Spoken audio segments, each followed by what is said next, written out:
Olá, sejam muito bem-vindos todos que estão aqui ao vivo. Bem-vindos e bem-vindas a todos que vêm gravado em algum momento. É um prazer estar aqui novamente para a gente falar de mais uma palestra do Petro, hoje da palestra 154, que fala sobre a pulsação da consciência, né? Como que a consciência pulsa em nós. Eu sou Heitor Fagundes, eu sou facilitador dessa metodologia Petro e sou terapeuta. Para quem nunca ouviu falar do Petro, ou está chegando aqui pela primeira vez, o Petro é um caminho de autoconhecimento de origem espiritual que fala dos temas da vida humana. Então, por exemplo, vai falar da pulsação da consciência em nós.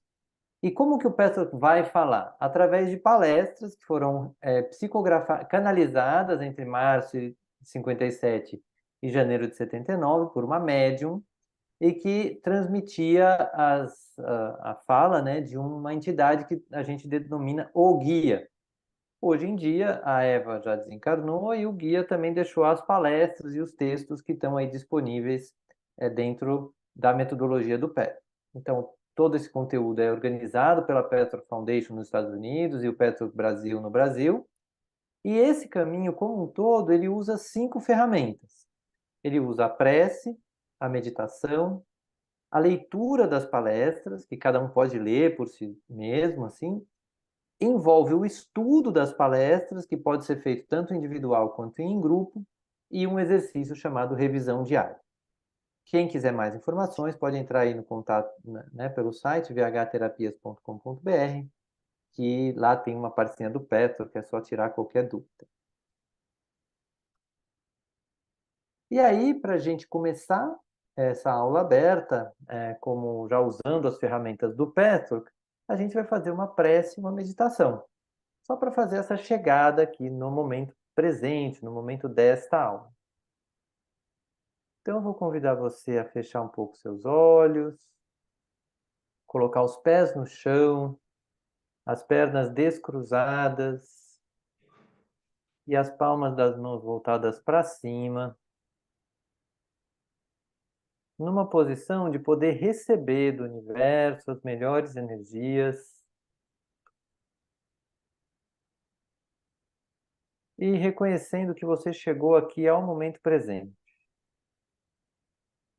simbolizando a sua atenção à sola dos seus pés.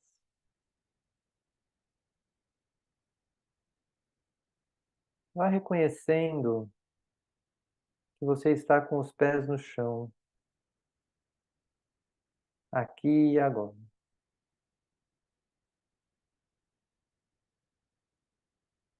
Respirando tranquilamente.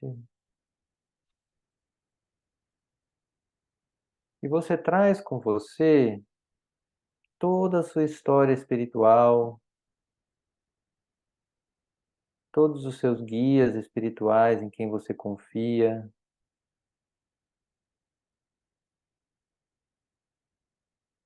Traz toda a sua ancestralidade.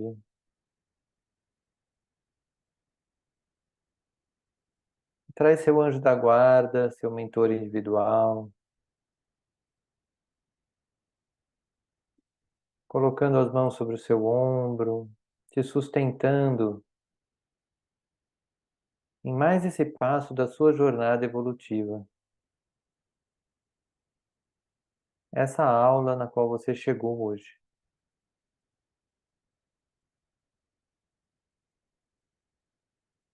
E essa aula é de uma egrégora específica, a egrégora do Petlock, que tem toda uma organização, uma ordem. E por isso eu peço a sintonia e a energia do guia do Petlock no centro dessa nossa aula, e que cada um possa ir se abrindo para se conectar com a energia do Petlock, desse conteúdo que está manifestado na Terra, através dessas palestras. Está escrito preto no branco. E que além da manifestação física, existe a manifestação emocional, a manifestação mental e a manifestação espiritual. Assim como cada um de nós temos as nossas manifestações físicas, mentais, emocionais e espirituais.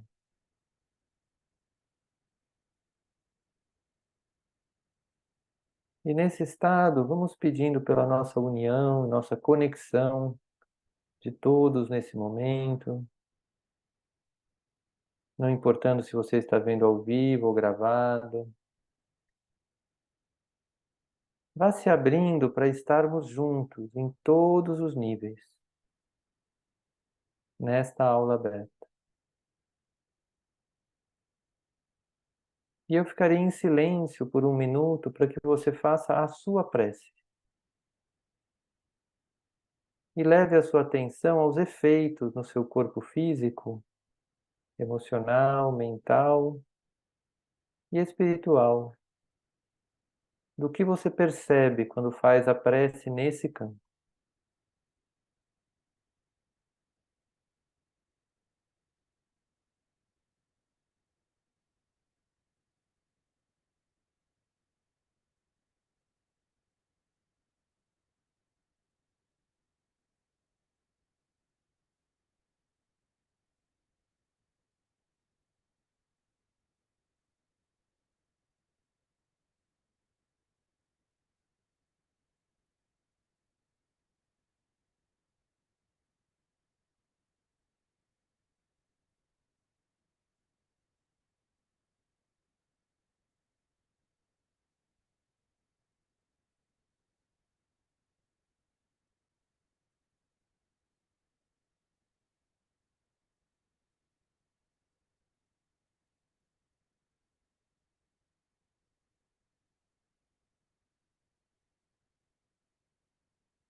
E nesse estado, vá se abrindo para as primeiras palavras do guia nessa palestra. Saudações, meus queridos amigos. Bênçãos para todos os esforços e diligências e para todos os passos dados no seu caminho, o qual deve por fim levá-los a encontrar o lar, desde que esses esforços sejam sinceros e íntegros.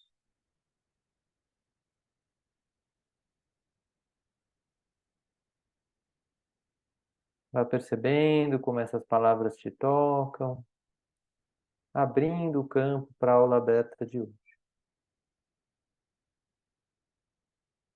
Lentamente abrindo os olhos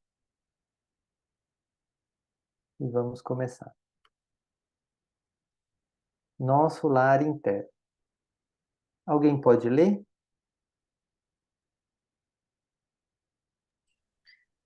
Vai lá, Paz. Ah, você tá no mudo.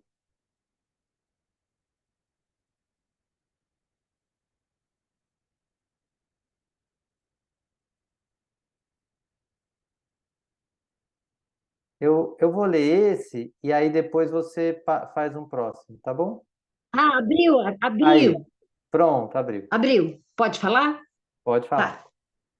Tá, tá. Nosso lar, nosso lar interno. O lar significa o seu eu real, mais íntimo e verdadeiro. Aquele que é o seu eu verdadeiro está em casa, no lar, a salvo e seguro, como um chão firme sob os pés. Estar em casa significa estar no lugar interno em que todos os problemas encontram suas soluções, onde não existe medo nem ódio. Onde quer que exista medo, haverá ódio, e vice-versa.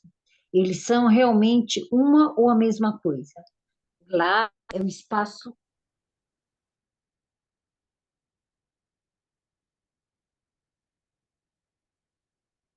Me parece que a Paz caiu. Eu vou continuar. O lar é o espaço interior no qual o eterno bem-estar e a vida eterna são realidade, experimentados como fato. Então, Paz, eu vi que você voltou. O que te chamou a atenção aqui desse trecho? Não, então, Heitor, tá, é exatamente isso. Esse lance do medo, né? E uma vez uma amiga minha me falou: se você tem medo, você não tem amor. Eu sou uma pessoa muito sem amor, né? Então, porque me chamou muita atenção esse pedaço para os dias de hoje, que no meu caso estou com tanto medo de guerras, de assaltos. Esse me chamou muita atenção, tá bom? Ai, Foi que esse. bom. Bom você trazer isso. Não sei a referência da sua amiga, mas o que a gente vai trazer no Petro não sei, eu não vejo assim como se você tem medo, você não tem amor. O que o Petro vai trazer é uma aceitação de todas as emoções. Então é muito possível que a gente tenha medo de algumas coisas e ao mesmo tempo a gente seja capaz de amar outras coisas.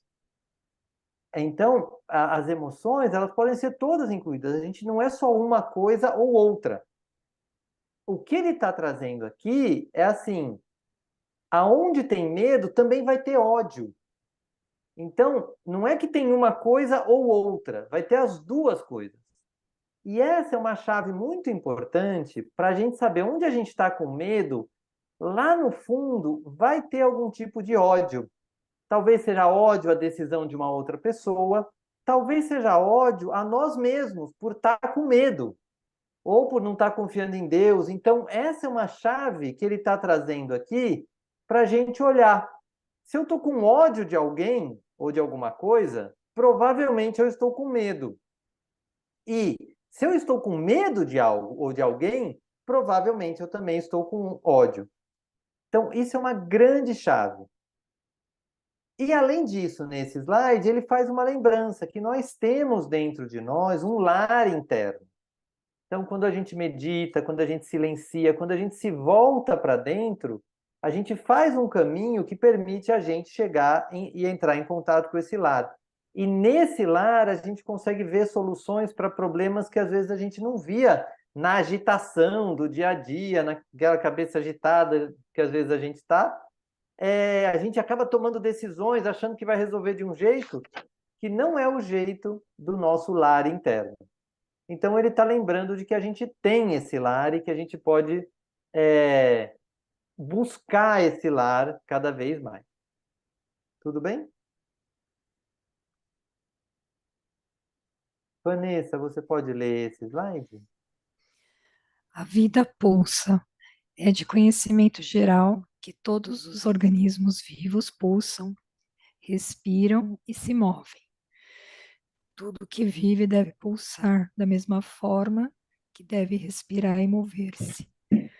Por conseguinte, pulsação e respiração estão interrelacionadas.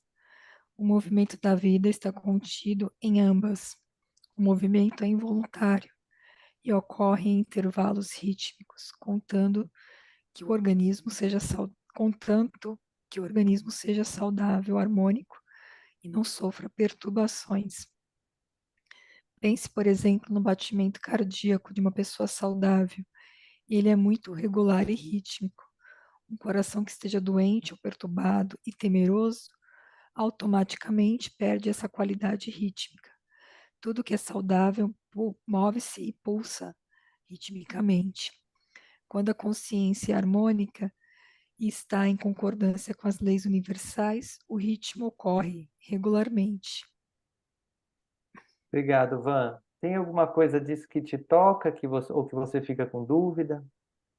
É essa questão da inter-relação, né, dos movimentos, né, tanto de pulsação, respiração, que faz parte da vida, né, é uma coisa que, além de ser muitas vezes involuntário, mas tem um ritmo, né, tem uma harmonia.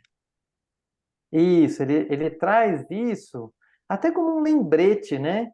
Para a gente olhar para nós mesmos, se a nossa vida está pulsante, né? Eu respiro, eu pulso na vida. Então, às vezes é mais fácil a pessoa perceber na respiração. Porque, claro, está todo mundo respirando, mas como eu respiro? Eu respiro travado, né, quase sem movimento, ou eu tenho uma respiração de quem está na vida, se envolvendo com as pessoas, com as coisas, que tem, né, amplitude. E do mesmo jeito que a gente tem isso na respiração, a gente pode olhar para a nossa vida para saber se a gente está num ritmo harmônico, ou se a nossa vida é assim, eu corro, corro, corro, corro, corro, aí eu durmo, porque não consigo fazer nada. Ou o quanto eu estou ativo e o quanto eu estou passivo. Isso está harmônico? Ele, numa outra palestra, o guia fala muito bem de que às vezes não precisa ser equilibrado. Por exemplo, a gente dorme do dia de 24 horas, digamos que a gente durma 7, 8 e fica acordado é, o restante do tempo, né? Então, 16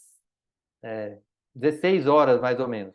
Não precisa ser o mesmo tempo de ação e repouso, mas é harmônico, porque você dorme bem, recupera suas energias e depois você vai para o dia. Depois você volta, relaxa. Então, isso é harmônico, não precisa ser idêntica a quantidade de tempo. E nas atividades do dia também, a gente, nossa vida, ela é harmônica no sentido de eu faço algo, depois eu descanso, depois eu faço, depois eu descanso. Existe essa harmonia, ou eu faço, faço, faço, faço, fico tenso, confuso, etc., com a cabeça cheia, e depois eu preciso parar, preciso me alienar. Então, nesse sentido, é que ele está dizendo para a gente observar a nossa vida e ver como é que está o batimento, se é um batimento, né, e um pulsar saudável, harmônico, ou se é uma pulsação, um ritmo de vida que está desarmônico. Tudo bem? Aí eu vou ler sobre o ritmo da consciência. A dimensão da consciência não é tridimensional, como é o organismo físico. O organismo emocional, mental ou espiritual pertence a outra dimensão. Portanto, a sua natureza rítmica não parece ter o mesmo tipo de regularidade em seus intervalos apresentado pelas pulsações físicas. Para a percepção tridimensionalmente orientada, as pulsações ou ciclos de consciência não parecem rítmicos. Eles parecem irregulares e aleatórios. O ciclo de expansão, por exemplo, pode ser mais longo ou mais curto que o ciclo restritivo. Ou um ciclo de expansão pode durar mais que o seguinte.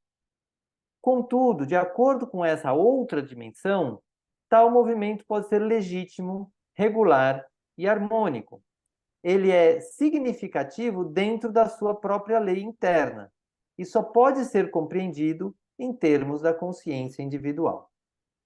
Então, aqui ele traz um conceito que até a física também fala, que é algo que é visualizado, por exemplo, em 2 dimensões, quando é uma projeção de uma terceira dimensão, por exemplo, você pega um cubo e projeta num plano, esse cubo não vai ficar igualzinho, com todos os lados iguais. Vai parecer que tem ângulos diferentes, porque você está pegando de uma terceira dimensão e jogando numa segunda dimensão. Para quem olha da segunda dimensão, vai ser diferente. Ele está fazendo a mesma coisa com o nosso organismo físico, que ele é em 3 dimensões, e dizendo, existe a consciência, a mente, as emoções, trabalham numa outra dimensão, que a gente aqui na tridimensionalidade não percebe, né? Não consegue visualizar exatamente como ela está em harmonia ou desarmonia. Mas se a gente projetar um pouquinho essa ideia de que a gente percebe, só que de uma forma diferente, às vezes a gente consegue abrir a cabeça para entender que a nossa consciência, que trabalha em uma outra dimensão, né, com um nível a mais, uma dimensão a mais, ela consegue estar plenamente rítmica, mesmo que aqui pareça que a gente está, por exemplo, com tempos diferentes. Então, digamos, você faz um projeto que vive, sei lá, 5 anos de expansão. Depois você tem ali 2 anos de contração, depois mais um tempo de expansão, depois um tempo de contração. Para você pode parecer que isso aí está meio fora de ritmo, mas num nível de consciência maior, pode ser o ritmo exato que precisa para acontecer. como é que a gente vai saber isso? Pela nossa paz interna. Quando a gente está em ordem, em harmonia, é porque a gente está seguindo o ritmo da nossa consciência. Quando a gente está em desarmonia, é que provavelmente a gente está tentando forçar na tridimensionalidade um ritmo que não é o mesmo que a consciência pede. Tudo bem? Alguma dúvida? Vamos em frente. Paz, você consegue ler esse slide?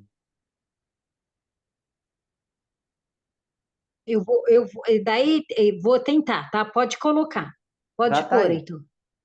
3 momentos. A Paz está com uma conexão bem ruim, eu vou ler aqui. Paz, pode deixar, eu vou ler aqui, tá bom? Que está caindo muito a sua conexão. Tá, vai lendo. A minha internet está muito ruim, Heitor. Tudo bem. Então, 3 momentos. Tentemos agora compreender o que significam os princípios expansivo, restritivo e estático em termos do movimento pulsante da consciência. O movimento de expansão significa estender-se para fora. O movimento restritivo significa trazer para dentro do organismo, acumular em seu interior. O movimento estático significa a assimilação de ambos e a transição de um para o outro. Eu discuti esse tema com detalhes há vários anos. A importância desse triplo princípio em relação ao universo vivo, que respira e pulsa em todos os seus aspectos, é muito grande. No organismo saudável, a passagem de um para o outro desses 3 movimentos ocorre, como foi dito, de forma regular e significativa. Então, por que eu pus essa imagem aí da moça respirando? Porque muita gente conhece, para quem não conhece, existe um tipo de respiração onde você fica bem atento a deixar o ar entrar, segurar por um tempo e depois deixar o ar sair, às vezes por uma outra narina.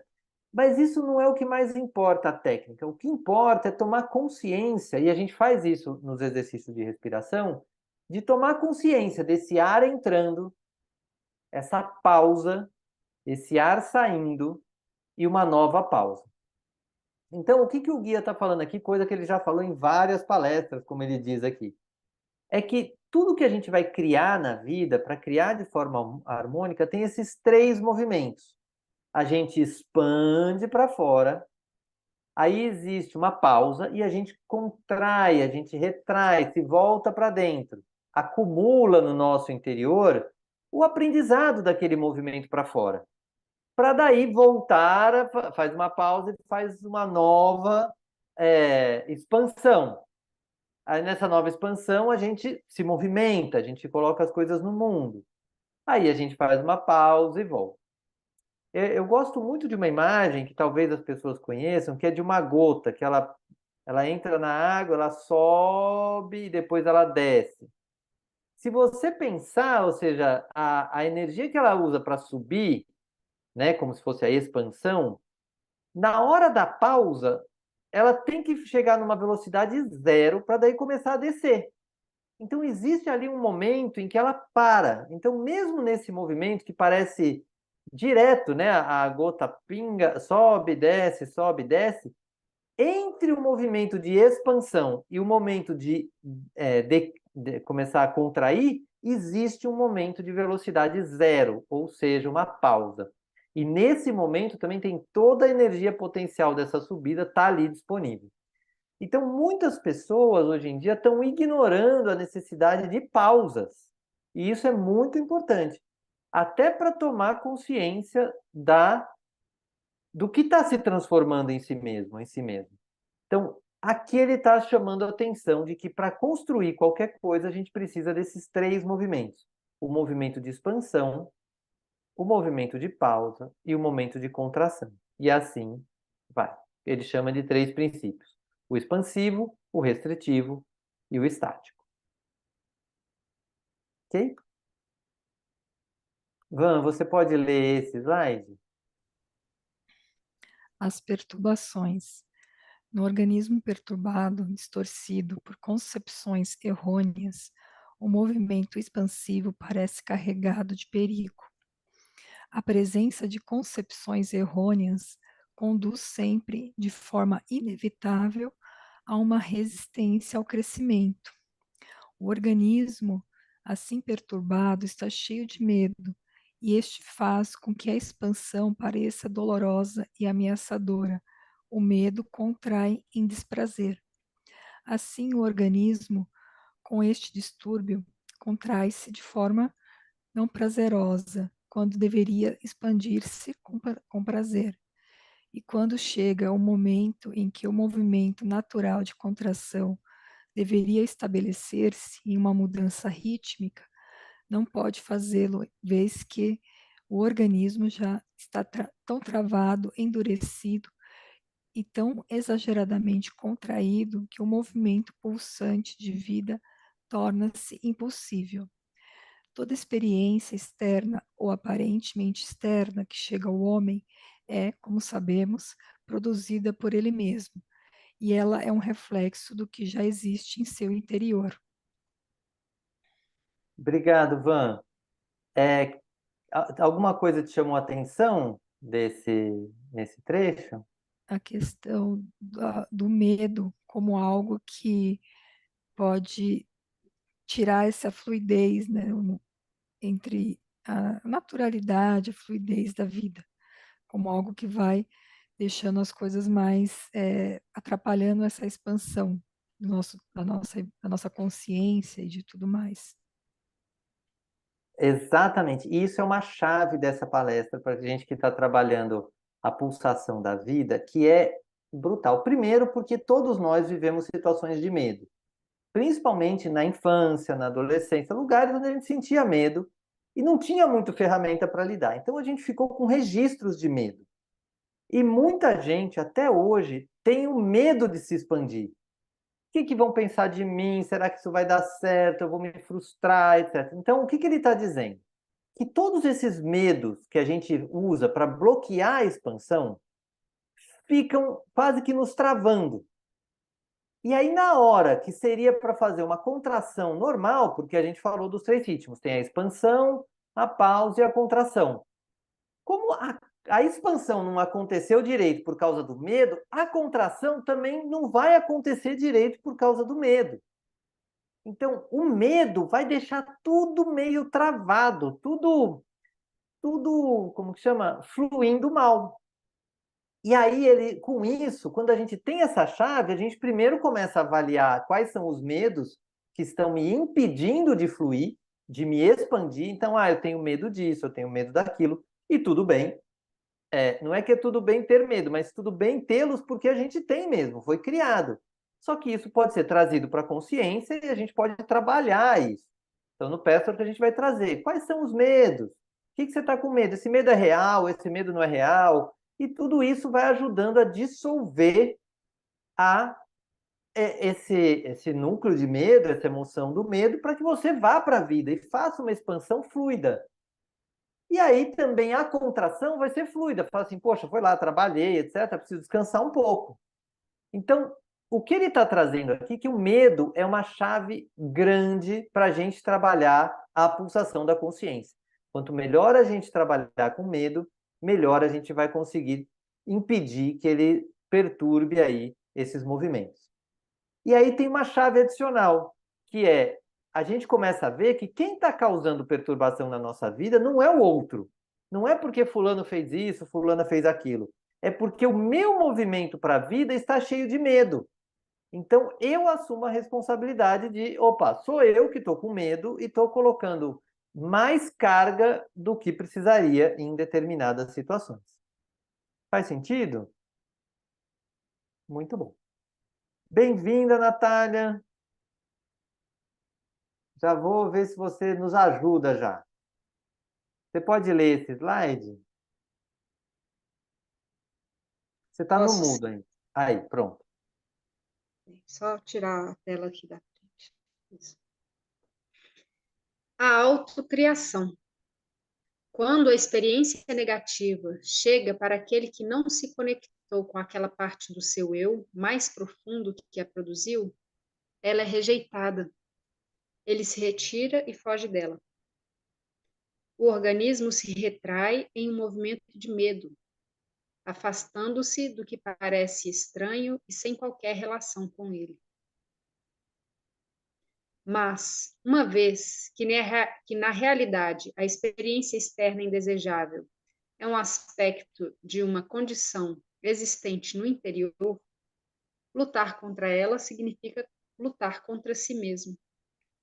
É, portanto, completamente oposto à lei do crescimento restringir a pulsação da consciência, endurecendo-se e recusando a experiência. Com um pouco de observação e de voltar-se para dentro, notando os movimentos distintos da sua psique, vocês vão perceber de forma aguda a sua existência, o seu significado. Verão, por exemplo, a tremenda diferença dos movimentos da alma quando vocês estão em harmonia consigo mesmos. Obrigado, Natália. O que te chama atenção aqui nesse trecho? Essa mensagem da não resistência, né? É o que me chama atenção, principalmente. Que a resistência é um sintoma e, ao mesmo tempo, uma fonte de desarmonia interna, né? Que impede a gente de crescer com os ocorridos. E é isso que eu escuto quando eu leio isso. Ah. Tem algum trecho que te chamou a atenção aqui do slide? Esse trecho do meio, quer ver? Que a experiência externa indesejável é um aspecto de uma condição existente no interior, que olhar para as coisas, quando eu consigo olhar para as coisas nessa perspectiva, não existe sofrimento, lástima, né? É como um portal, assim, de conexão com tudo que existe ao meu redor, inclusive com os desafios, e é a forma... É uma chave interessante. Acho essa chave muito linda de ser recordada. Então, eu acho que isso aí junta muito com o que ele veio falando no slide passado e nesse. O que é o mais comum? Quando acontece algo desagradável, é o mundo que está errado, é o fulano, é a fulana. A tendência, né, nossa é falar assim, não tem a ver comigo. Alguma coisa aí criou essa situação. E aí, o que ele está trazendo? Quando a gente percebe que, no fundo, o que foi criado teve lá uma origem no medo, ou talvez no ódio, que lá mais cedo na palestra ele falou que medo e ódio andam juntos, a gente começa a trazer para a gente a responsabilidade de ter sido partícipe nessa criação. E quando, como você falou, assim, quando a gente se vê partícipe, a gente fala, opa, eu posso fazer a minha parte. Eu posso ver como eu ajudei a criar essa situação e posso trabalhar isso em mim. E aí, mesmo que esteja um cenário acontecendo lá fora que não seja agradável, a nossa reação vai ser diferente. Acho que muita gente acompanhou, por exemplo, caiu a luz aqui para 1.400.000 pessoas em São Paulo. Quem olhou para isso como uma forma assim, nossa, como é que eu vou lidar com isso? Isso me traz medo, isso me traz insegurança, me traz ansiedade. E lidou com isso, né, dentro de si, teve uma experiência muito diferente de quem pegou e falou assim, é o governo, é a companhia de energia elétrica, quem foi para fora. Provavelmente ficou muito mais tenso e teve uns dias muito mais estressantes do que quem pegou e falou assim, como é que isso me impacta? Como é que isso mexe comigo? Então, esse é o trabalho que aqui no Petro que a gente faz, de conseguir fazer essa ponte, que não é fácil de fazer, precisa ser lembrado e relembrado várias vezes para ir olhando para isso e começar a viver a vida assumindo a autorresponsabilidade do nosso pedaço. Faz sentido? Sim. Total. Total. Então eu vou ler esse aqui. Encarando a vida. A única maneira de se comportar é entrar na experiência. Quando lhe acontece alguma coisa que o fizer recuar, que cause um leve aborrecimento ou um forte medo, ou qualquer dos sentimentos intermediários, permaneça interiormente relaxado. Observe a reação reflexa automática no movimento da sua alma, como ela fica automaticamente tensa. Permanecendo aberto e relaxado diante da experiência, não importa o quão dolorosa ou assustadora possa parecer, você permite que ela aconteça. Você declara em sua mente explorar e conhecer sua causa. E também corresponde a essa declaração com seu emocional, permitindo que a pulsação saudável da psique continue o seu processo natural. Dessa forma, você permanece em um estado aberto que lhe permite compreender e responder de uma maneira infinitamente mais adequada do que quando fica tenso em um estado de guerra e defesa.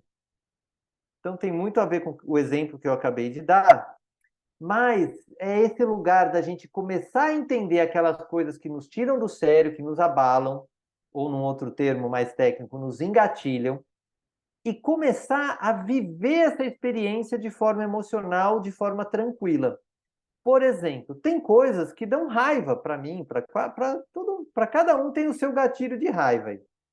O que ele está dizendo aqui é pegar esse gatilho e falar, nossa, estou com raiva. Como que é essa raiva dentro de mim? E viver a experiência da raiva dentro de si. A raiva, por sinal, normalmente traz muita energia. E se a gente não despeja isso no outro, mas absorve ela e vive essa raiva, ou despeja em um lugar saudável, como uma folha de papel, uma almofada, a gente vive essa raiva, né, e deixa, ela vai trazer muita pulsação, porque a gente não foge da emoção. A mesma coisa vale para o medo. Se você está com medo de algo, você mergulha na experiência, você pode saber se esse medo é real, se esse medo é ilusório, por que você está com medo, desde quando você sente medo disso. Isso se torna uma experiência de vida, a experiência do medo. A mesma coisa vale para a angústia. Tudo isso, o que o Pastor vai falar é a gente encarar a vida e pegar cada emoção e transformar essa emoção numa forma de pulsar na vida. Medo, raiva, ódio, amor, alegria, tudo isso pode ser usado a favor da pulsação da vida. E a gente aí declara, fala assim, eu permito que o meu emocional interaja com a vida. Isso transforma a nossa forma de viver a vida. Faz sentido? Alguma dúvida? Não? Vamos em frente. Van, você pode ler esse?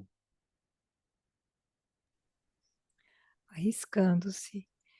Isso parece exigir uma grande confiança na vida, no universo, nas outras pessoas, no seu próprio eu mais íntimo.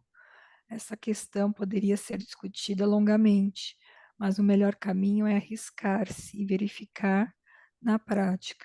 Você verá como aquilo que aparece à primeira vista, como uma séria ameaça ou uma dor insuportável, uma coisa a ser evitada a qualquer custo, logo se transforma em esclarecimento, segurança e bem-estar profundos. Você sentirá todo o seu organismo interno e externo vibrante, vivo e em crescimento. É desnecessário dizer que estou falando de reações psicológicas, de experiências externas que causam em você emoções e reações negativas e destrutivas. Não me refiro a ameaças físicas ocasionais que vêm de fora. Nesses casos, a tensão física é automática e saudável. Tem algo que te chama atenção aqui, Van? É, desenvolver essa confiança, né? E para ter essa confiança, a gente precisa se permitir, né? A experienciar as situações, senão a gente acaba sendo bloqueado pelo medo. Exato. E ele vai dizer assim, vai na direção daquilo que você quer, mesmo que isso te emocione. Ou ainda, você também não precisa ser um kamikaze, né? Mas se algo te emociona, te estressa, te irrita, não foge daquilo, vai na direção daquilo. Peraí, deixa eu entender o que que tá. Deixa eu sentir essa emoção, deixa eu deixar o meu emocional participar disso, sem ferir o outro, mas fazendo um trabalho pessoal de contato com essas emoções. Aqui eu tô com medo, aqui eu tô com raiva, aqui eu tô me sentindo impotente, aqui eu tô triste. se a gente vai na direção disso, a gente começa a ficar mais apto, inclusive, mais seguro. Porque agora nenhuma emoção mais é um problema. Eu vou vivenciar aquela emoção. Só que não dá para fazer isso na teoria, tem que ser na prática mesmo, porque senão fica um exercício teórico. Ah, eu acho que eu estou triste. A pessoa não está triste, mas a cabeça diz, já que eu tenho que saber das minhas emoções, eu vou pensar na minha emoção, e aí eu penso que eu estou triste, e aí eu lido com essa tristeza pensada. Não funciona. O que o Petro vai dizer é, vai para a vida, e o que te gerar emoção verdadeira, você lida. E às vezes você percebe isso numa reação exagerada, você percebe quando você pisa na bola, ou mesmo quando você se recolhe, fica doído. Então, isso é viver as emoções reais da vida. Quando a gente aprende a se entregar para isso, e a gente sabe que a gente tem apoio, tem ferramenta para lidar, todo o organismo começa a ficar mais vivo, porque a gente não foge mais das emoções. E claro, ele traz um alerta. Não é também para imaginar se vem um cachorro feroz na sua direção e você está com medo, e aí você, deixa eu sentir o medo aqui. Não, aí você corre do cachorro, se protege, porque aí o medo é saudável. Né? Que ele fala assim, não se refere a ameaças físicas ocasionais que vêm de fora. Essas acontecem sim, nessa hora não vai estudar nada não, você vai correr do cachorro ou de algo que seja realmente perigoso. Agora, o que é importante é saber que esses momentos de ameaça física real são muito raros, são pouquíssimos. E muitas vezes a gente acredita que a fala de alguém, por exemplo, é uma ameaça física real, e aí a gente foge. Pode pelo menos identificar, eu estou fugindo, mas não é de algo real, é da fala da pessoa. E isso, na verdade, não precisa de causar nenhum mal, ou se causar, você lida com aquilo. Tudo bem? Então, Nath, você pode ler essa aqui? Eu? É. Tá. Vamos lá. Recapitulando. Observe os movimentos da sua alma. Compreenda o seu significado. Permita-lhes funcionar naturalmente. Não deixe que o medo paralise a pulsação natural. Deixe que a lei involuntária e autorreguladora estabeleça a harmonia interior, não interferindo com medo e resistência. Simultaneamente, coopere com todo o seu ser, com toda a sua sinceridade e integridade, na sua disposição de ver a verdade em si mesmo. O que isso te traz, Nath? Pedindo que essa lei involuntária e autorreguladora estabeleça a harmonia interior, me trouxe essa pergunta interna, né, de como fazer isso, assim. Foi mais um questionamento do que uma isso, conclusão. mas na palestra ele fala isso. É observar. Estou com medo. Sabe? Nossa, eu estou com medo dessa situação. Eu falei no começo, um dos exercícios do Petro, que é a revisão diária, onde a gente avalia as emoções que aconteceram durante o dia, e nesse exercício a gente aprende a observar as emoções. A gente vê, nossa, ali eu fiquei com medo. E cada vez mais, na hora do medo, você começa a observar e deixar. Se você deixa, existe uma sabedoria interna que regula isso. Se você, por exemplo, ficar com raiva, muita raiva, e conseguir ir para um lugar onde você deixa essa raiva acontecer, dá 2, 3 minutos, essa raiva se regulou. Agora, quando não está regulada, é porque talvez estava muito tempo reprimida e aí tem um conteúdo a mais, ou ainda você está tentando segurar. E aí tem pessoas, por exemplo, que acontece algo 9 horas da manhã que deu raiva, 5 da tarde a pessoa ainda está com raiva, porque ela não foi lá naquela raiva e deixou essa raiva acontecer. Ela, de alguma forma, reprimiu, por medo, por alguma razão.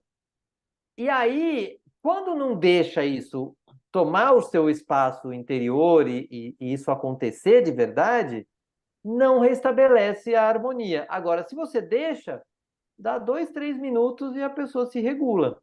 Né? Mas tem que pedir isso mesmo, assim, você tem que estar consciente. Percebi um momento de raiva ou de medo, tá? Raiva pode acontecer. Eu estou aqui num lugar seguro, não vou fazer mal para ninguém, nem para mim. Não estou com medo da raiva, não estou com medo do medo. Ai, que medo horrível. E você fica naquilo. E pede assim, ó, que a minha lei, meus mecanismos internos regulem isso. E observa. Isso vai passando, você restabelece, você coopera com o seu ser e segue a vida.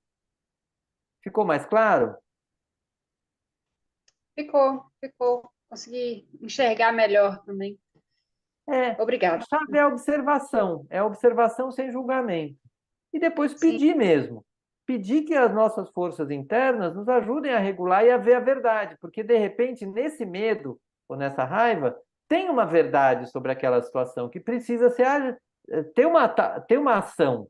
Talvez tenha uma real necessidade sua naquele movimento que não está sendo vista, e aí precisa ver e aí comunicar para o mundo. Falar, gente, eu estou com essa real necessidade aqui. Ninguém está dando atenção, eu preciso dar atenção a isso. Então, isso é algo que também, às vezes, é importante reconhecer. sim. Tudo bem?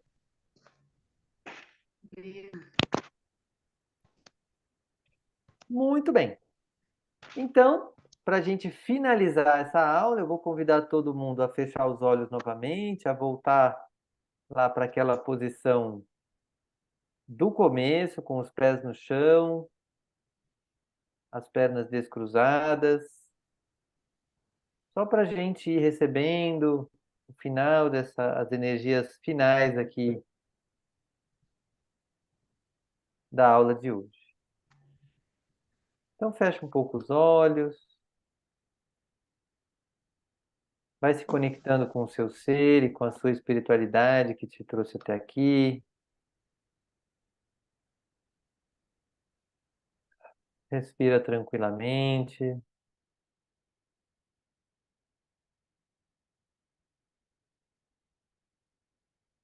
Vai se lembrando do guia do Petrarch, orientando todo o trabalho em relação ao Petrarch no mundo. E a sua escolha de vir se conectar com essa egrégora nessa aula. Respira tranquilamente.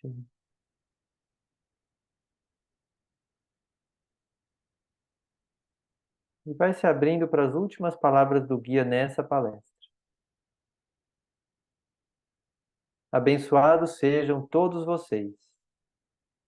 Permitam que a orientação interior os ajude a perceber a futilidade, o desperdício desnecessário que é a resistência a esse crescimento. Abençoados sejam todos. Fiquem em paz, fiquem com Deus.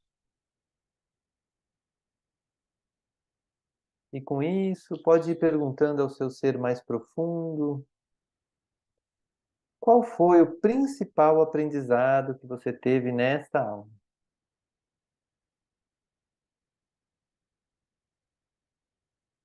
Vá registrando esse principal aprendizado. Quem está aqui ao vivo pode falar e quem está vendo gravado pode escrever nos comentários. Finalizamos assim a aula de hoje.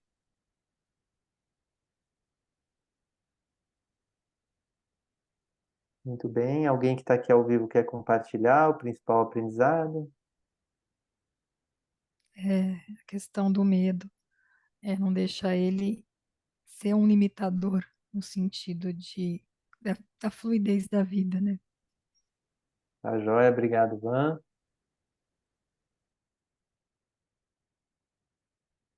Para mim ficou reverberando uma frase aí que eu captei, não sei se foi da sua fala, Heitor, ou se foi que a gente leu, mas de que é o medo, a origem, algum medo interno que é a origem das desarmonias externas. Sim, Sabia, assim, eu tinha na cabeça que é alguma coisa interna que era a origem externa, né? Mas relacionar isso diretamente ao medo, abre uma nova possibilidade de observação para mim. Ótimo, que bom. Obrigado, Nath. Paz, É, o que ficou para mim, Heitor, dá para ouvir? dá sim. Oi, Heitor. Que ficou a consciência, essa consciência da consciência. Eu estou trabalhando Hum, bem essas coisas, de tudo que eu faço, eu tenho muita consciência. E essa aula foi muito boa para mim, apesar de eu não conseguir ver ela direito, mas falou bem na minha consciência, Heitor. tá Consciência de ótimo. tudo. Acima de tudo, assim, da Tá minha sinceridade e a minha integridade. Tá bom? tá ótimo, Paz. Muito obrigado. Então, muito obrigado para todos que vieram aqui ao vivo. Semana que vem, a gente vai falar sobre como é o nosso processo de crescimento. Então, para quem quiser, aliás, que pode servir até como um avanço, né? Uma sequência. Não é sequencial, é a palestra 144, mas estaremos aqui na segunda-feira, 1 da tarde. Mesmo link para quem entrou hoje, falando aí de como é o nosso processo de crescimento. Então, muito obrigado para quem veio aqui contribuir com a sua energia e ótima semana para vocês, tá bom? Beijo grande, até semana que vem. Tchau, gratidão.